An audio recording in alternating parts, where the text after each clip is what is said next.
Greetings, friends. It's me, Wayman29, and I thought I would take the time to come on and bore you with another video. Just had a long week of work, and I'm having a few pints, so I might be 2 sheets to the wind by the time I'm done making this video.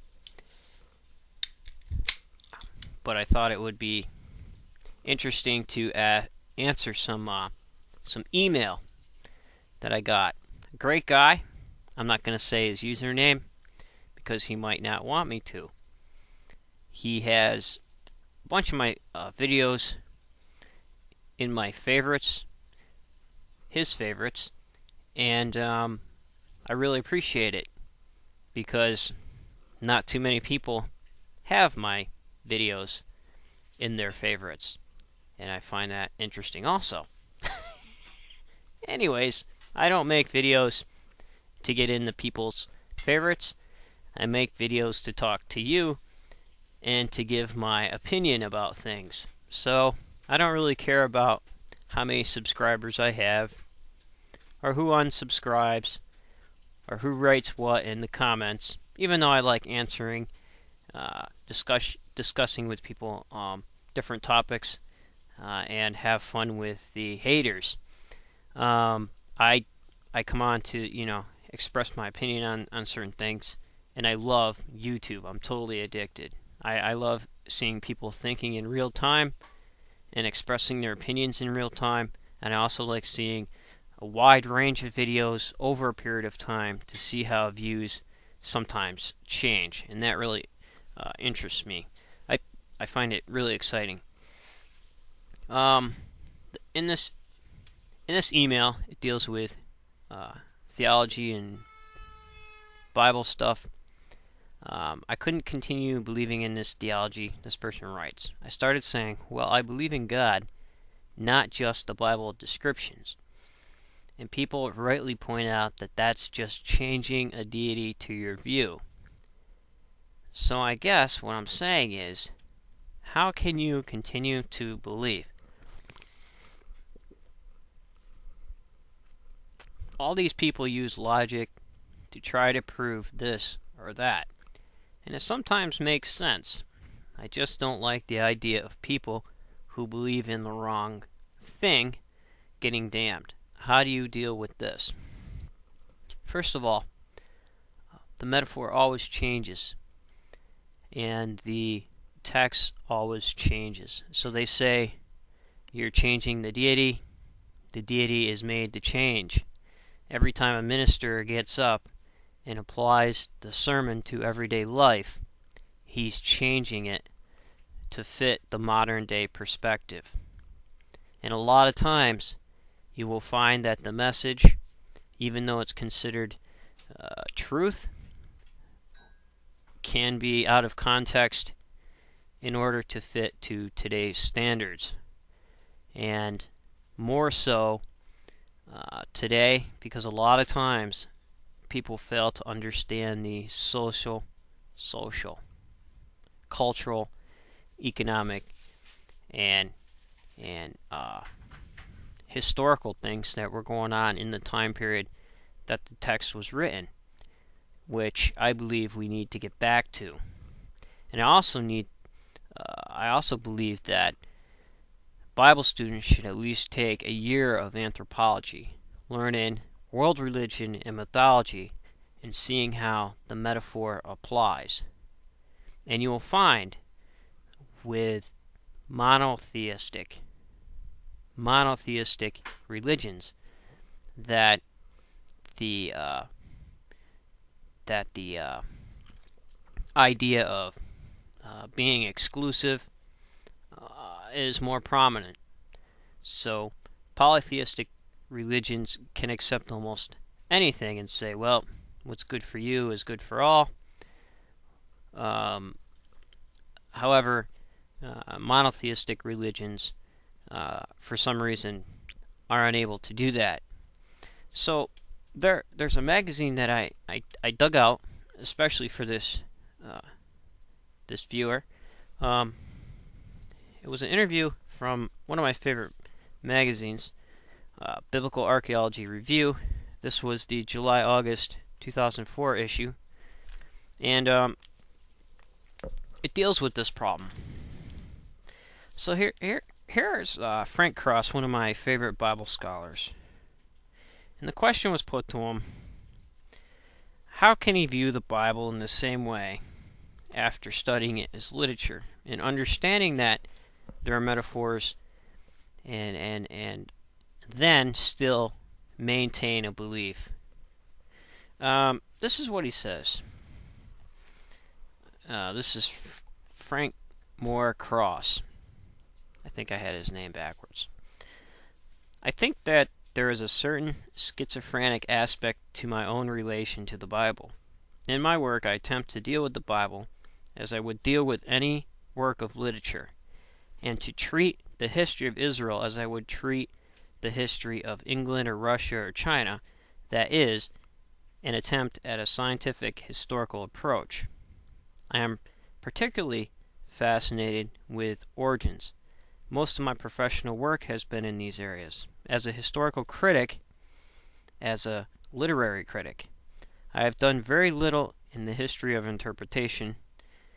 I've been interested in it, but I have not contributed to that field really. On the other hand, the Bible is a book that has shaped my life, my beliefs, my ethics, my moral concerns, my religious outlook. This is not something, however, that I have taught or written about. This has been, if you wish, a private aspect.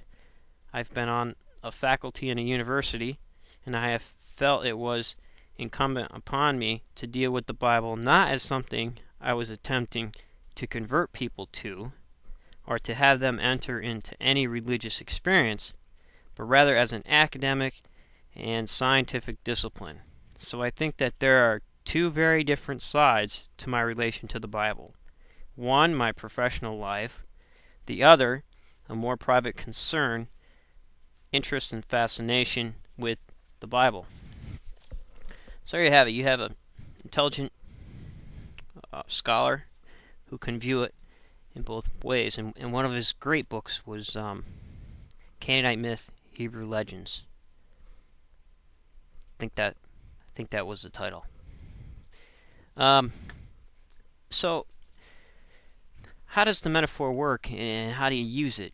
It should be able to change, because once you capture it, it fails to be transformed into something you can use. And in the Bhagavad-gita, it lists some of these things, which I find really interesting. Here's a text from that, which is probably one of my favorite texts. The Penguin Classics Bhagavad-gita is a better, for me personally, a better translation than some of the others that are out there, just because of the wording. And okay, so here's a text from the Bhagavad-gita. You could Google this, and you could find it and read it. And if you read this text as the war with self, or the war, there's a text where Jesus said, I will make daughter against mother, son against father. This speaks specifically about that conflict and the inner workings of that conflict. And no matter what the conflict, this may still apply in some way. But here's one of my favorite texts on the subject that you talked about. There are men who have no spiritual vision, and yet they speak about my spirit as they follow every word of their chosen scriptures. And they say, there is no other truth than this. But their thoughts are darkened by selfish desires, and their heaven is a selfish desire. They pray for pleasures, possessions, and power, things for which they deserve no reward. Only when their minds are free from such delusions, free from the contradictions of aging scriptures, in the true divine contemplation, their understanding will grow beyond the limits of ancient scriptures, and even the scriptures yet to come. So it's neither this nor that, but both and. Neither this nor that, but both and more. Wow, that took a lot.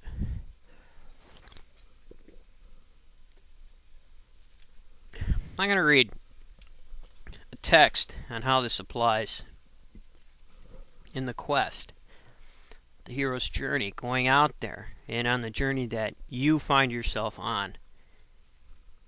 The journey that you find yourself caught in the metaphor and the myth, and you find yourself living the metaphor, and you read these texts as a roadmap to life's persistent questions. So here we have one of my favorite texts. This is probably one of the oldest epics. It's before the Iliad and some Egyptian writings. And here Gilgamesh lost his friend Enkidu. You can read the Epic of Gilgamesh online.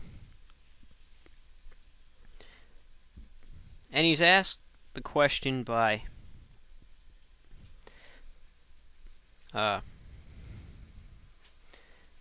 Utnapishtim.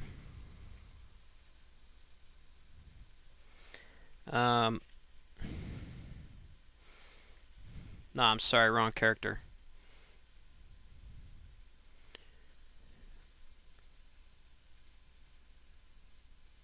Ushanabi.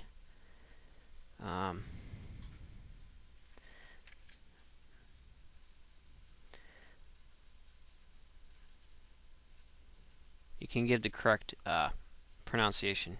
Sorry for the delay there. I was trying to find my page. This is a really bad video. So he asked, why do you look so sad, Gilgamesh? And this is a great text, reply by Gilgamesh to show how the quest works. Gilgamesh said to him, "Why should not my cheeks be starved and my face be drawn? Despair is in my heart, and my face is the face of one who has made a long journey. I was burned with heat and cold. Why should I not wander over pastures? My friend, my younger brother, who seized and killed the bull of heaven and overthrew the Hambaba in the cedar forest, my friend who was very dear to me and who endured dangers beside me, Enkidu, my brother, who I loved, the end of mortality has overtaken him. I have wept for him 7 days and nights, till the worm fastened on him. Because of my brother, I am afraid of death. Because of my brother, I stray through the wilderness. His fate lies heavy upon me. How can I be silent? How can I rest? He is dust, and I too shall die and be laid in the earth forever. I am afraid of death, therefore, Urshinababa. Tell me which is the road to Utnapishtim. If it is possible, I will cross the waters of death. If not, I will wander still further through the wilderness." Now, Utnapishtim was the Enoch-like character. You read Enoch in the Bible, who was granted by the heavenly council everlasting life. He survived the flood in the Epic of Gilgamesh, and the Ushanabi, he was the I probably pronounced that wrong. You could tell me about it in the comments. He was the boatman that would take Gilgamesh across the waters. So that's just some of the issues that even primitive people were thinking about in their literature, and it's just amazing because they found themselves entangled in such questions that we still have today. But that doesn't mean that we can't believe it, because if it's still happening every day in our lives as a metaphor, then it must be true. So take care, YouTubers, take care of yourself and each other. And I plan on having a good couple days off. I'll see you later.